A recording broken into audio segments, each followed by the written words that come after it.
Hello, everyone, and welcome back. This time we're going to be talking about profiling your audience, and maybe that sounds like a scary term to you. You think of police racial profiling. There is some negative connotation associated with the word profiling, but for the purposes of communications and marketing, it's a positive thing where you can gain insights into your audience to understand exactly what they expect from you so that you can give them what they need. In my case, I work in marketing for a mental health organization. So, understanding the mental health needs of my audience will help me develop resources for them to improve their mental health and wellness. So, even though you may cringe at the sound of profiling, just know that it is, for all intents and purposes, a positive thing, at least when it comes to this course. Now, knowing your audience, you're going to need to tailor your messaging depending on the needs and expectations of your audience. And in order to do that, you're going to have to adjust the tone, the content, and the style of writing depending on each type of audience or demographic you are writing to. If you are using certain words, informal language, formal language, even as little as contractions or pronouns where you are referring to you and I as opposed to we, these are all things you need to take into account. And you don't know exactly what words to use until you fully understand your audience. So there are primary and secondary audiences. For example, if you write a social media post and you are hoping that students are going to read this post about mental health, how they can improve their mental health throughout the semester, which I do regularly. Students in Canada specifically would be my primary audience. Now, if I post on, say, LinkedIn, I know that not only students are going to be exposed to this messaging. There might be teachers, there might be other industry professionals, people I didn't intend on reading this message, but they did anyway. So they would be considered secondary audiences. The cool thing about that is, especially with social media nowadays, we have the ability to reach larger audiences and tap into markets that we never would have been able to before. And even though someone belongs to a secondary audience, that doesn't mean that they won't benefit from your messaging or engage with it. So if I am trying to target students, but I somehow reach an instructor, that instructor might share that information with their students. And the value of that is passed along. So you have to be mindful that there might be other people reading what you are sharing with the general public. When you're figuring out more about your audience, there are questions you should be asking yourself. First of all, how big is the audience? If you are addressing a single person, you can make it personalized, tailor the content specifically to that individual's needs.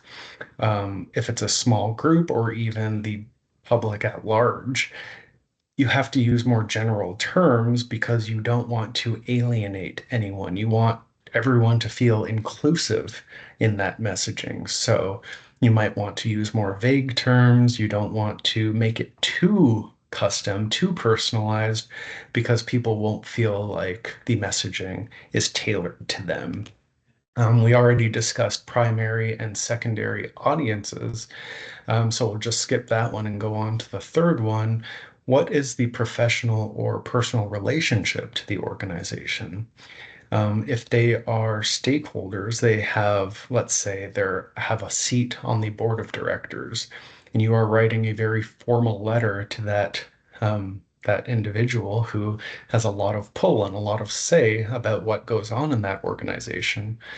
You're going to want to personalize it. You're going to want to speak in a very formal way, as opposed to writing a social media post to community stakeholders where you can be a little bit more informal. You don't have to be as direct. You can be a little bit more, you have fun with it. Don't necessarily want to have fun when you're talking to a CEO or a board of directors. The same can be said about how much they already know about the topic or the message. If you're emailing a CEO, they're likely going to know a fair bit about the organization or what you're talking about, unless it's a completely novel topic, which I doubt because they're the CEO. They should know everything, the ins and outs of your organization. But if you are, say, contacting a prospective client, you want to send an email with enough information to educate and inform them on the topic. Because if you just go straight into industry jargon, it might go right over their heads and they're not going to engage with that messaging. Then finally, what is the audience's demographic? So basic, superficial things that we're taught we're not supposed to uh, profile people for: their age, their gender, their educational level, their beliefs. These are all faux pas. We're not supposed to judge people or segment them. Segment is a nice way of discriminate. Um, but in this case, if you are speaking to a baby boomer versus someone who's Gen Z, you're going to use very different language because Gen Z might understand slang, but you don't want to write a letter to a baby boomer and say, I don't know, I'm terrible with slang. That was cringe, or it was super extra. I don't know. I probably sound super lame. But just the way that you speak to different individuals in different demographics will be directly related to how they feel like the messaging was tailored directly to them. Now, let's use the example again of my current role in a mental health organization. So we understand the profile. Let's say I'm trying to target students to ensure that they have the appropriate mental health resources.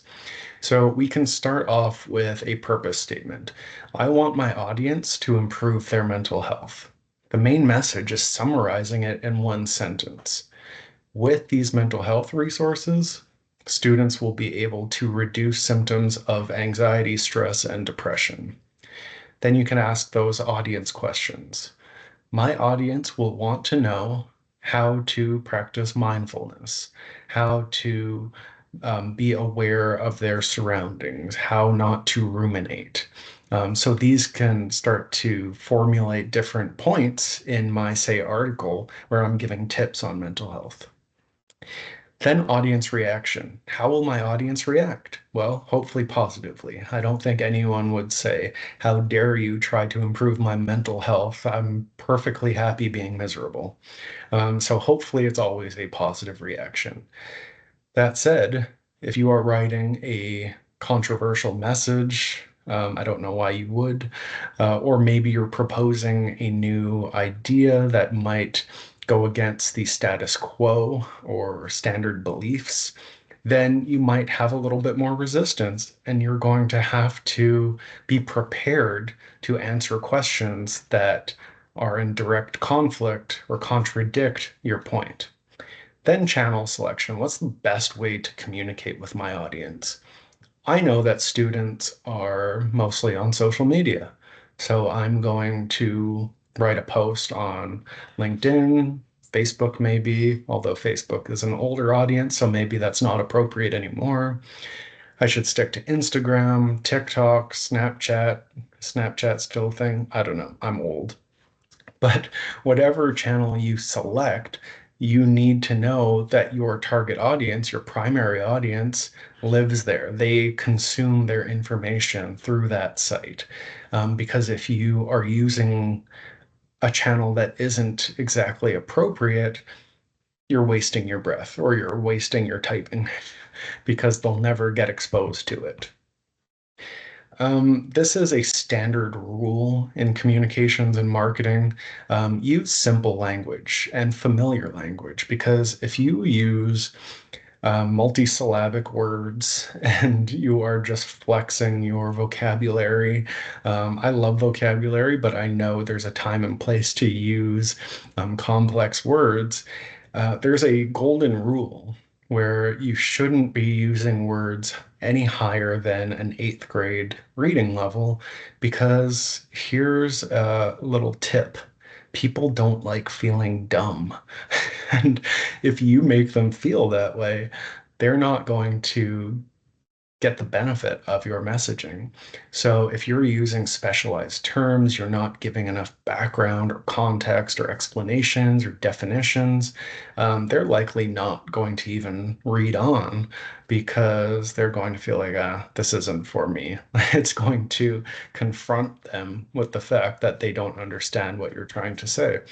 And it could sound a little bit arrogant or elitist if you are speaking to an audience in an improper way. Same can be said for equity, diversity, and inclusion. You want to use terms that promote inclusivity and that respects equality and the fact that you are speaking to diverse audiences. Sometimes we are unaware. We don't know what we don't know. We don't know what is going to offend someone. So it's always good to get a second pair of eyes on something that you're writing before you disseminate it. If you think something is innocuous, you think that no one can possibly get offended by this because it's an idiom, not a catchphrase, but a turn of phrase that you've been using your entire life. How can someone be offended by saying something is crazy? Yeah, someone will definitely get offended if you write that in a paper or you don't use proper pronouns, you gender terms. That can be quite problematic, and you don't want anyone to feel alienated, excluded, or offended. So, talking about idioms, um, I fall not victim, guilty of this because I like idioms. I think they help convey a point, but sometimes I get into trouble because people don't always understand them if English isn't their first language. For example, at the beginning of one semester, I sent out an introductory email to my class and I said, all of the information provided in lectures and in the textbook are fair game. And some students from overseas had no idea what fair game meant. So I had to explain that. And I could have avoided that confusion just by saying, be expected to answer questions based on all the content included in the textbook and lectures. Now, I find that's a long-winded way of saying it, so I rely on idioms, but is it really a time saver if you have to explain what you're saying afterwards? So we talked a little bit about this informal versus formal language and tailoring the tone and language of your content to meet the needs and expectations of your audience. So of course, informal language may be good for social media or an entertaining article. Semi-formal language might be suitable for contacting a coworker. You might not want to be as informal. Maybe you want to reduce the number of contractions. You want to have a nice greeting and sign off just to show professional courtesy. And then formal language would be, like I said earlier, contacting a CEO. You don't want to use contractions. You don't want to say, take it easy at the end. You want to say something like regards or best wishes or sincerely. You don't want to use idioms. You want to speak very objectively and use the annotative definitions of words rather than connotative. Don't use emojis. Don't use acronyms like LOL or BTW because your CEO might think of you as less capable or maybe not as great of a communicator if you rely on those. So just write out the full words. By the way, laugh out loud. I don't think you would ever do that. And definitely don't write LMAO because you'll probably get fired after that. We already touched on this, but audience knowledge, make sure you give them just enough information. You don't want to, well, this might not be DEI, but mansplain, if they already know what you're talking about, but at the same time, don't skirt over issues if, or definitions, assuming that they know what you're talking about because they might not. Then finally, ending with demographics. As I said, we are taught to treat everyone equally and equitably, but in reality, we need to tailor the messaging depending on cultural norms, level of education. Where I grew up is very different from where you grew up. I might have different knowledge than you. I might have different ways of saying things than you, different slang, different understanding, different attitudes and beliefs and values. All of those things are meaningful. And we have to understand and respect where other people are coming from in order to speak to them in an appropriate way. All right. That's all I have for you this week. I will see you again soon. Take care.